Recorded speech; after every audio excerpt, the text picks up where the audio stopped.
In this presentation, we will explore the causes and effects of the Great Depression. A depression is a long and severe decline in an economy or market. And as with any event, there is never just one cause. For the purposes of this video, we will focus on just 6 of them. The stock market crash is believed to have started the Depression. The crash occurred on October 24, 1929.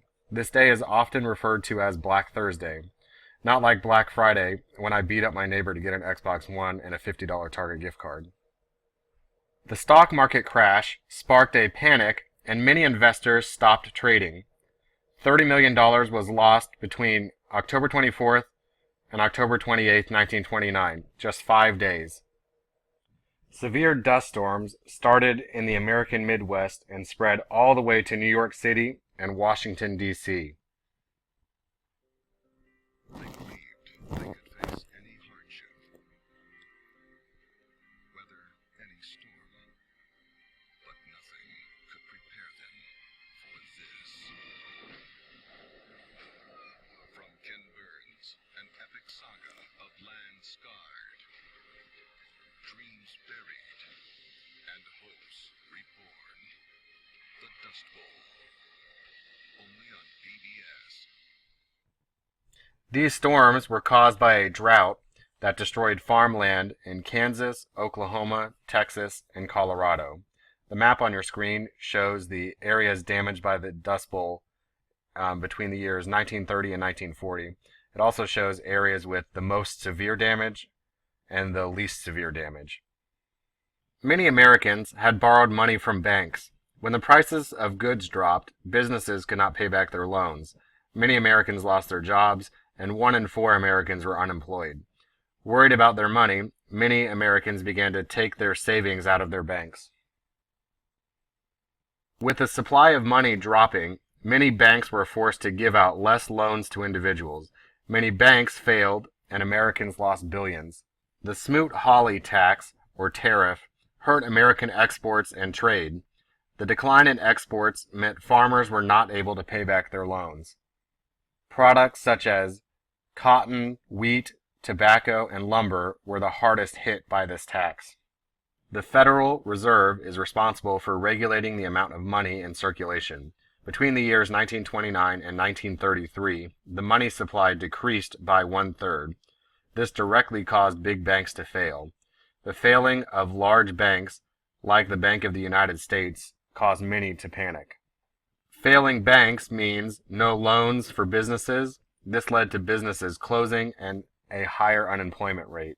President Roosevelt felt that big businesses were to blame for the Depression. His New Deal programs aimed to fix the problems of the Great Depression. Life was hard during the Depression. Many were starving, unemployed, and homeless. Many blamed themselves for their lack of success. They believed only those who deserved it would be successful, no matter how hard they worked. Children often found work when their parents could not. This was because businesses were able to pay children less than their parents. As a result, many adults suffered from depression, and some became alcoholics. You can imagine there were probably also higher rates of suicide during this time. Hoovervilles, named after President Hoover, were made up of hundreds of shacks and tents. These were for the homeless and jobless individuals and families. The New Deal sought to help employ Americans. Government spending provided Americans with work.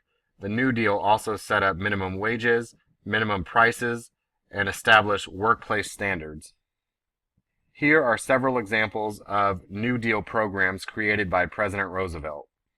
These programs were designed to put Americans to work and reduce the unemployment rate. The second New Deal expanded upon the first. It focused on working conditions and increased the number of labor unions. The Social Security Act provided money to help when individuals retire. It also helps when someone is temporarily out of work. This program still exists today. It is primarily funded by taxes on workers' income.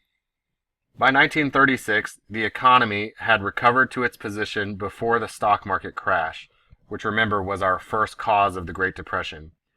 In 1937, the economy fell again. Roosevelt and the Democrat Party blamed big business for the Great Depression.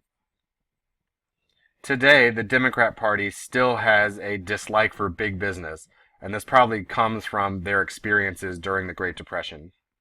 World War II ultimately ended the Great Depression. The war effort created new businesses and therefore new jobs. Where there's war, there's always opportunity for businesses to make money. Many Americans feared that after World War II, the United States would slip back into another Great Depression, just as it had done after World War I, but this never happened. This has been the Big Kahuna, and thanks for listening to my presentation on the Great Depression.